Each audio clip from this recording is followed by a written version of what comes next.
Hi, and welcome to this new episode of my podcast debut. Today I'm with Galit, and we've actually been working together already on creating your podcast, Galit. But before we talk about your podcast, I'd love to ask you, it's the first time you are interviewed in a podcast. How do you feel? I feel great and nervous, but really grateful to be here. Thank you for having me. Thank you, thank you. And I mean, feeling nervous, I actually like when people feel nervous because it is a sign that they're doing something outside their comfort zone, right? So we could say you're growing right now, and yeah, it's a good sign to feel a bit nervous that we're growing. So Awesome. in this podcast, I love to ask people about their podcast potential challenges, and it's also for the viewer, so they potentially want to start a podcast, or maybe they have one that they want to grow to the next level, and that they can learn from our interaction together. I'd love to ask you, Galit, what's the podcast that you're birthing? So my podcast is an extension of the YouTube channel that I started, Vibe Higher with Gigi, and it stemmed from a coaching program from I Am Verse led by Master Shri Akarshana. And I started uploading quite a bit as of January, and it's one of just on my to-do lists is to create a podcast. So it's an extension of that platform. Mm, of the platform you're creating. Can you tell us a bit more about that platform?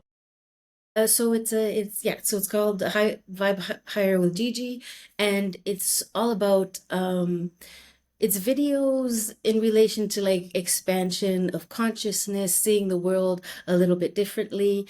It incorporates yoga, breath work, a lot of self-development videos, and yeah, personal development stuff. And I also upload my DJ sets, and so that that goes along the lines of like vibing higher in general in life. Amazing, amazing. Yeah, I love that. And of course, with a YouTube channel, you can have like the podcast and then put also the meditation and have a mix. And that's something that's sometimes people are a little bit confused. Okay, what's a podcast? What's a YouTube channel? And the answer is it's not that black and white. So when I have a conversation with you here, it is a podcast, but this one I only post on YouTube. So it's also my YouTube channel. And then on this YouTube channel, I also have educational videos.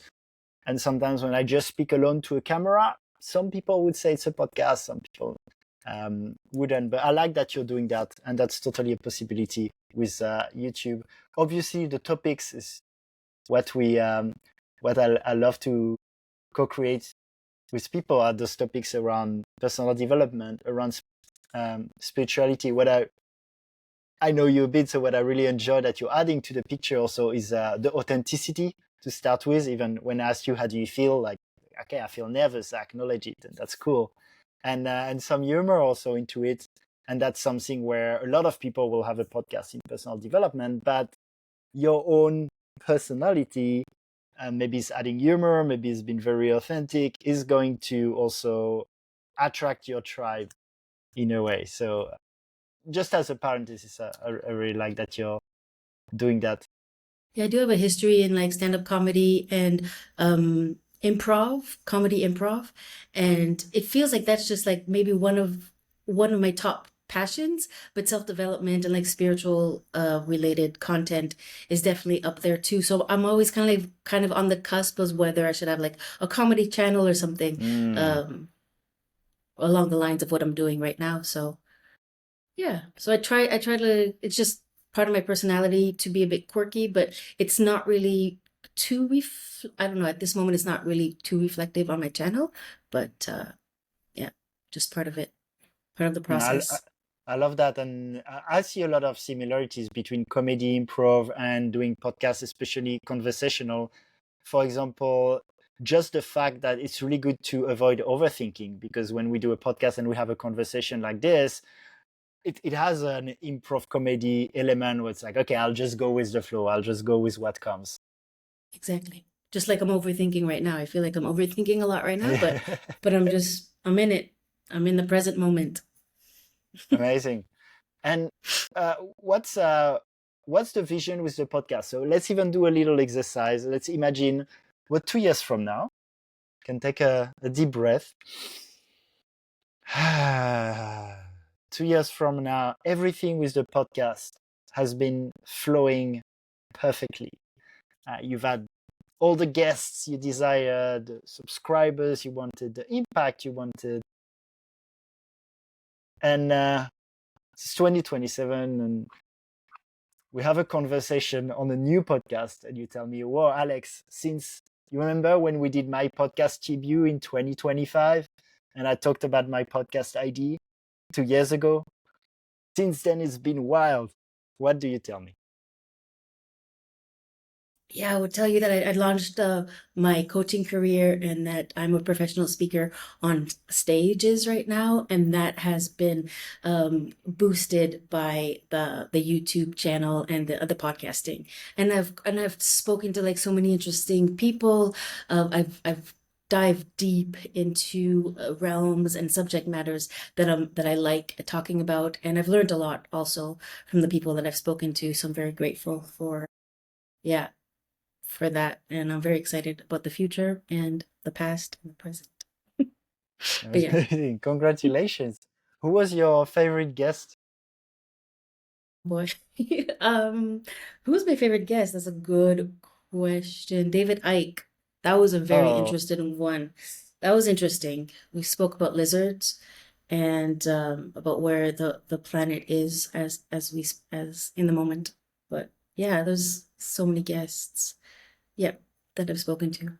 amazing. Yeah, that's for sure an interesting an interesting character, and it's amazing that you've had him on the show.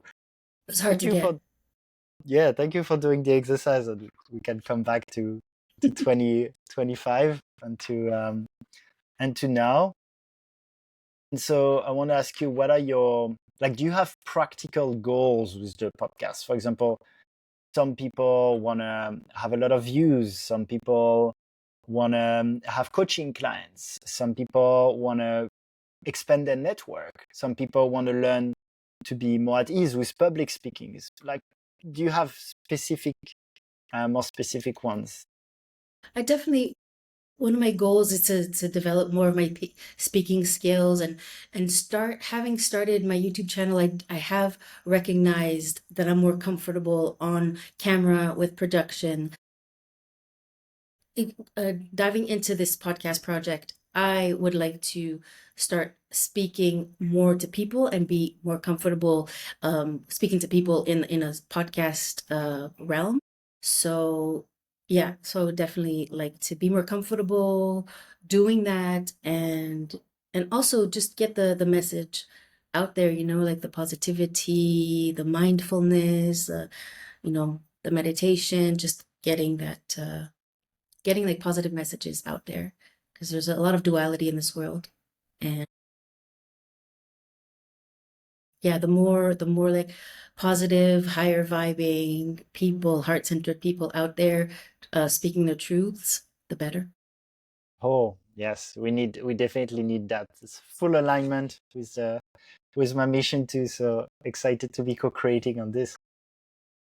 Yeah, and it's also personal development bit matter too. So the more we grow, the more our surroundings are able to flourish as well. So, Yeah, I'm it's sure exciting. you have the same perception that there's an infinity of different parallel realities, and that through our own growth, we actually create that more beautiful world our hearts know is possible. That's true.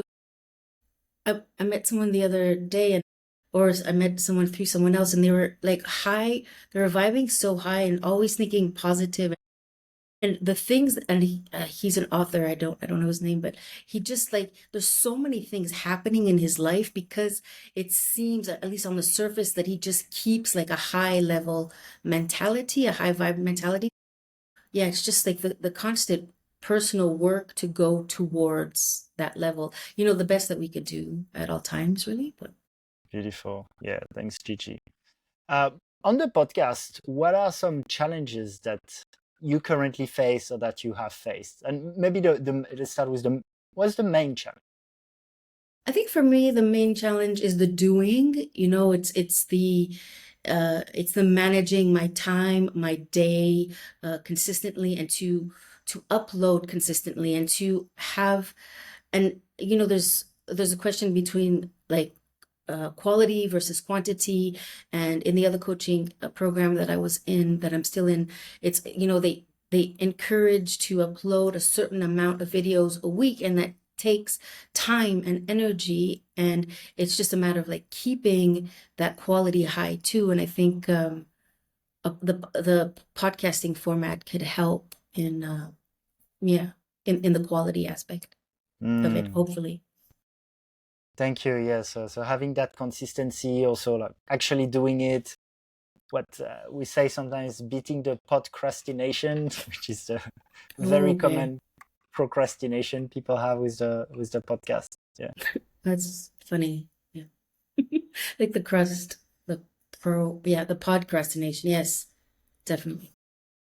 But yeah, we're doing it. I mean, as I mentioned before, working together already to give birth to the podcast. So I would think in about 2 weeks we're gonna post the first two Awesome. episodes and the launch of that. But yeah, you already have a YouTube channel. People can check it out. I'll put a link in the description also. And Awesome. Thank you. yeah, it is. I mean, I do believe it is easier than ever to start a podcast, but there's always so many components, so many micro decisions to take. So as a parenthesis for people viewing, if you also like feel you have that podcast inside you, you have that voice, that platform that you want to create, but somehow you've been procrastinating, or you feel it's gonna take too much of your time, well, that's what I'm doing with the podcast coaching. So I have a course, also work one-on-one with people. And if you feel you want to have that step-by-step guide, that direction, also that accountability from someone who's been doing it for over 7 years, you can check the link in the description also, and I'd be happy to have a chat on that. Definitely. And Yep. sorry? Yeah, definitely, like being in contact with you and you like handing me over your curriculum has been like pushing me towards that direction more than if I were to do it alone. Thank you so much, Galit. Yeah, thank you so much. And yeah, it's been a pleasure to work with you too. I'm also it's also an interesting thing with the quantity and the quality. I won't dive too deep into that, but there is in people who teach to the YouTube, it's good, and I think it's really important to be consistent, to put in the work, and at the same time, it's just with many things, with coaching also, there is a bit of a hustle mentality sometimes, especially in the Western world. It's like finding that balance where we produce good content, we grow the channel, we get the result, maybe make money if that's what we want with it, and treat it as a business and seriously, and at the same time keep the joy of it, right? Because there's something very real which is called the YouTube burnout, which is people want more and more views, and you can go back into a hamster wheel with your entrepreneurial venture and your YouTube. So what I like is to find that balance where we do what works, but we also do what brings us joy, and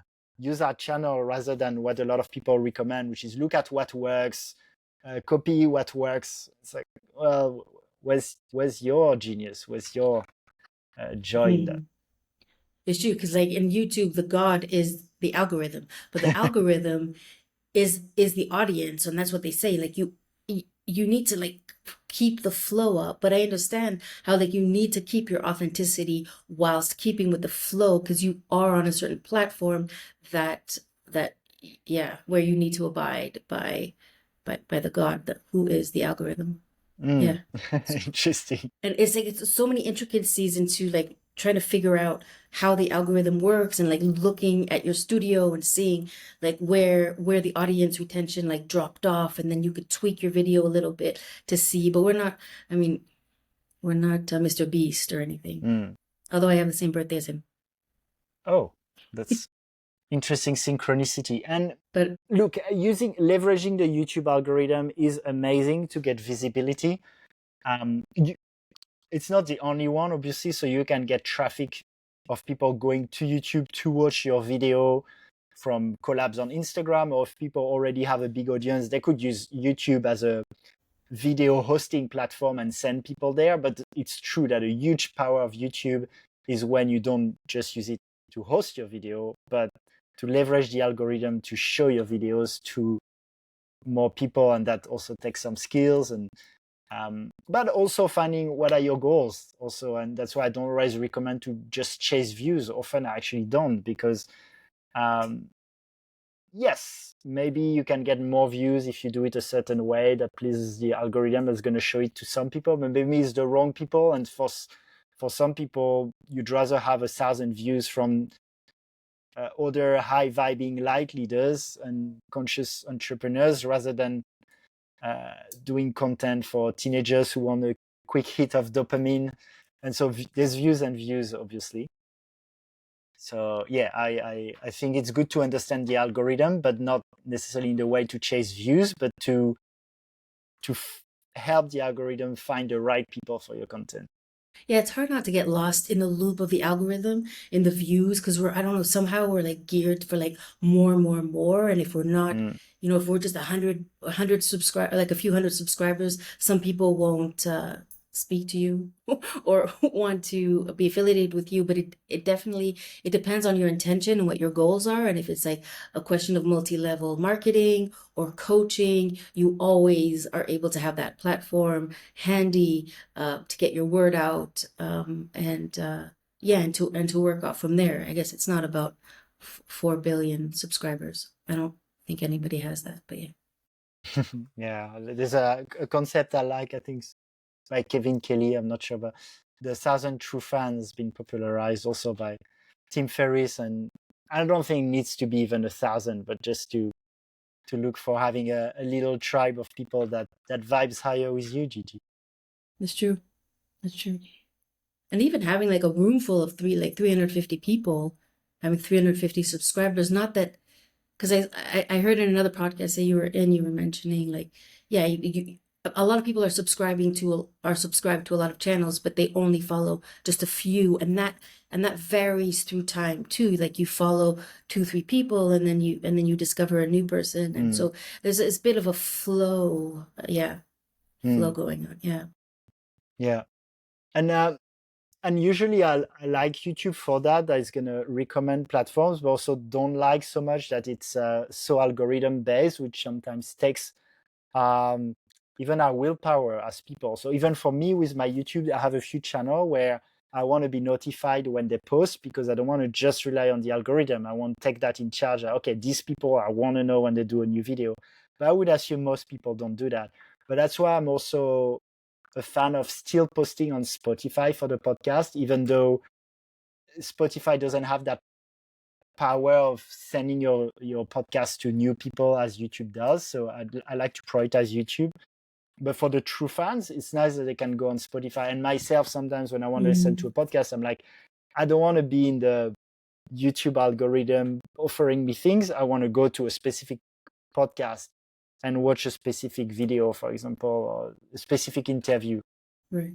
Like when I think of podcast, I go straight to Spotify. There used to be Google podcast, but I go straight there because I know, yeah, so people who I follow, people like the new channels that I listen to too, it's where I go for podcasting, apart from the bigger ones like the CEO.